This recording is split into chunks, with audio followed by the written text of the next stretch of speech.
1453. Si pour l'Europe occidentale cette date est synonyme de la fin de la guerre de 100 ans entre le royaume d'Angleterre et le royaume de France, qui a réussi à repousser les envahisseurs hors du continent, dans les Balkans et le Proche-Orient, un événement majeur est sur le point de se dérouler. Constantinople. La merveilleuse cité du décadent empire romain d'Orient finit après des années de résistance par tomber aux mains de ses assaillants. Un homme se dresse devant la cité, Mehmed II, 7e sultan de l'Empire ottoman, désormais appelé Fatih, ou le conquérant, par sa récente victoire militaire. L'Europe tout entière ne le sait pas encore, mais elle est face à une des grandes puissances qui dominera le Levant et l'Afrique du Nord pour les 400 prochaines années.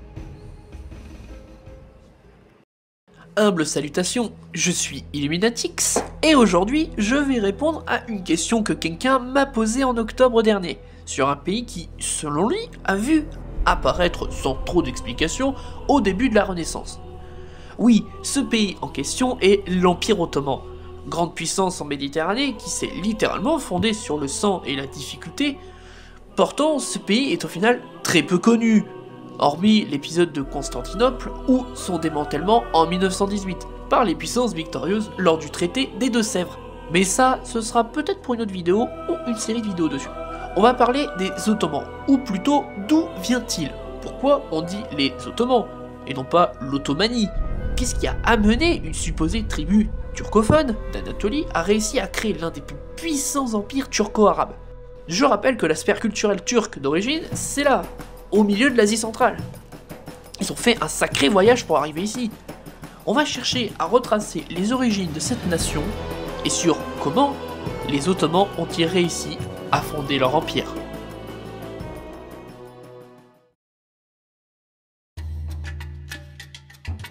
En premier, nous devons expliquer quand les Ottomans apparaissent concrètement. Car avant d'être un État, c'est une dynastie qui est très vieille. Et qui, bien heureusement pour eux, et malheureusement pour nous, elle se mélange en grande partie avec des légendes et des suppositions. Donc je préviens tout de suite que je mets cette petite pastille en haut à droite de l'écran pour prévenir quand une information est issue de la légende, donc soit improbable historiquement parlant, soit issue de récits écrits postérieurs aux événements comptés. Bien, commençons. Selon la légende, le tout début des Ottomans passe par deux autres dynasties antérieures. La première serait celle de Oghuz Khan, comme vous voulez, qui serait le fondateur du premier État turc. La plupart des turcophones utilisent son nom pour faire remonter leurs origines ethniques, mais aucune idée de quand il a vécu. Les dates proposées sont tellement larges que je ne peux pas vous donner d'estimation, mais il serait supposément né en Asie centrale.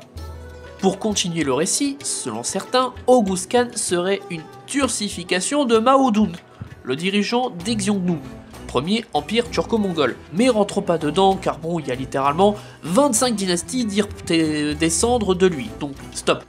Oghuz Khan aurait eu 6 fils, dont eux-mêmes auraient eu 4 autres fils, chacun qui seraient les fondateurs des 24 tribus Oghuz, dont la plupart sont à l'origine des grandes familles dirigeantes turques qui ont envahi la Perse, les steppes, le Caucase, l'Anatolie et le monde arabe.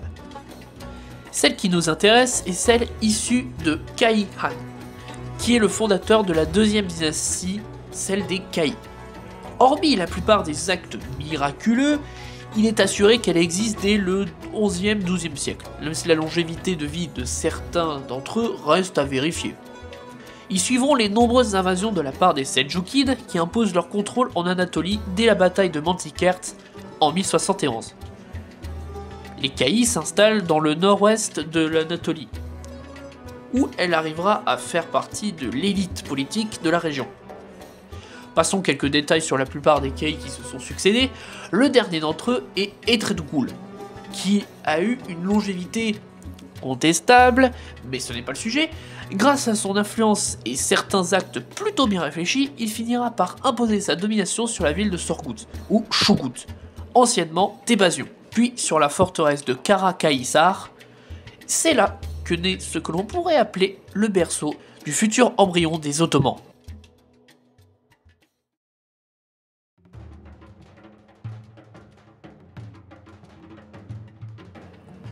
En 1299, c'est Osman Ier qui succède à son père. Osman devient, par les faits qu'il va supposément accomplir, le premier de sa dynastie. D'ailleurs, Ottoman est un dérivé de l'appellation grecque Ataman, venant elle-même de l'arabe Uthman, et donc de Osman, comme c'est le cas de beaucoup de dynasties. Encore une fois, Osman est considéré comme le père direct de l'Empire ottoman. Beaucoup d'informations à ce sujet sont à prendre avec des pincettes. Beaucoup de récits l'entourant sont apparus bien postérieurement à son règne. Ce qui est assuré, c'est que Osman, dès le début du XIVe siècle, commence une grande conquête contre les Byzantins. Cela fait quelques décennies qu'ils ne sont plus en capacité de garder correctement la côte anatolienne. Face aux différents bellicats turcs, Osman en profite et récupère financièrement et offensivement les différentes villes jusqu'à la côte. La ville de Brousse, aujourd'hui Bursa, devient la capitale à ce moment-là, une fois conquise.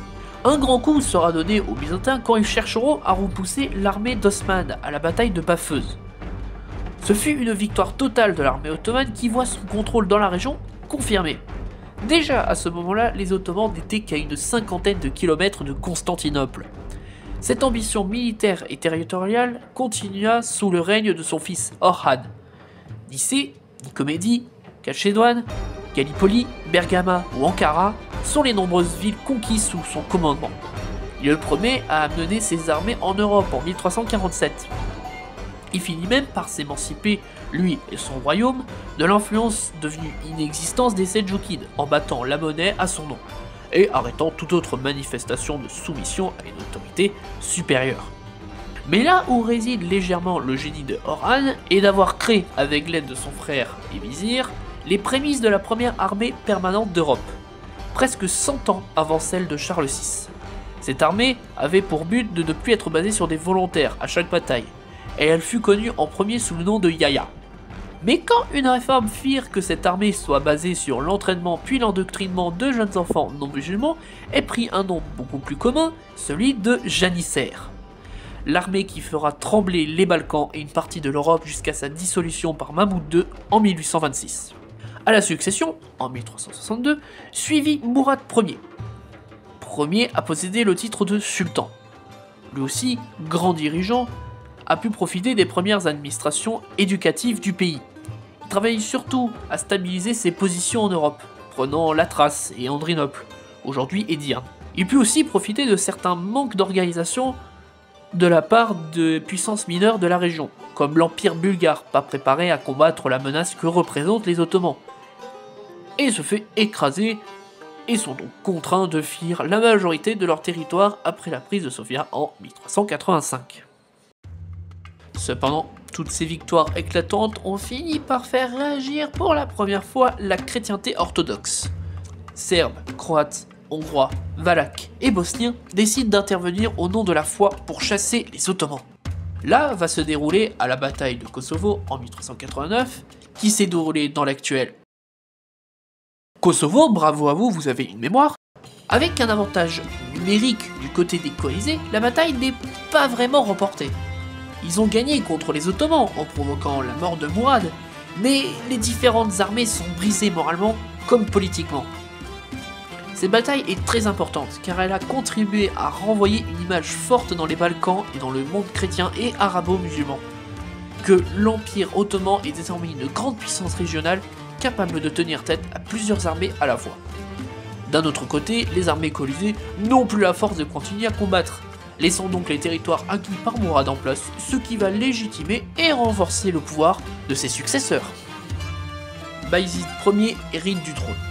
Comme les démontrent les conquêtes dans les Balkans dans les années 1390 et 1400, il a très mal pris la mort de son père. Il fait disparaître le royaume de Bulgarie et entame des annexions dans l'ouest de la Grèce. Il sera aussi le premier à tenter de prendre Constantinople à 2 reprises. Malheureusement, sans succès, face au mur de la ville trop résistant. Mais en pleine campagne de stabilisation de l'Anatolie, il est arrêté par un autre grand dirigeant de son époque.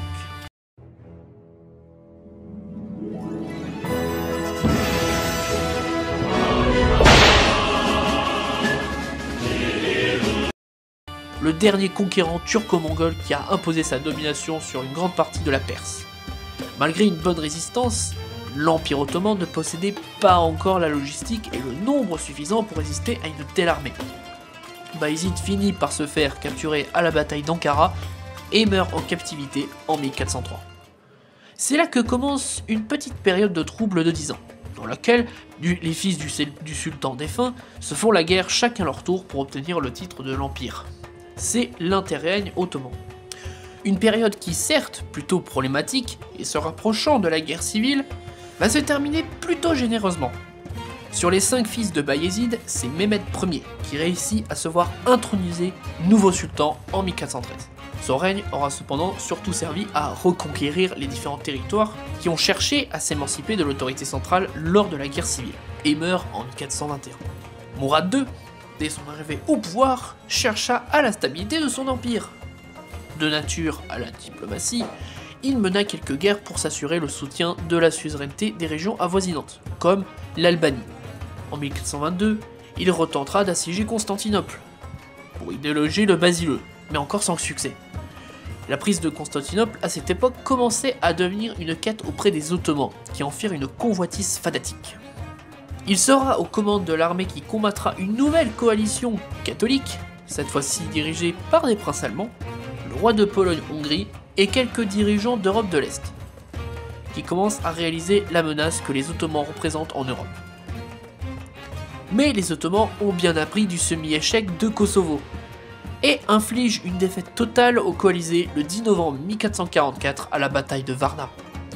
C'est à ce moment-là que les Ottomans ont compris que plus rien ne les arrêterait pour les prochaines décennies. Mourad mit en pause son règne quelques années avant d'y revenir pour y préparer la succession de son fils en 1451.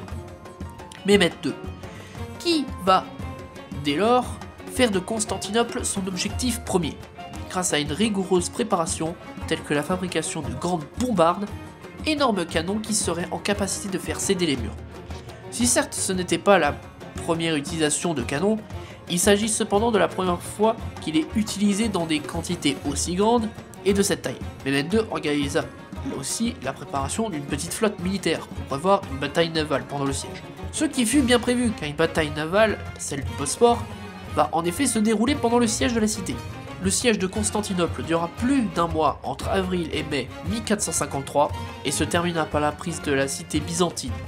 L'Empire ottoman venait de mettre fin à une des puissances millénaires qu'était l'Empire byzantin.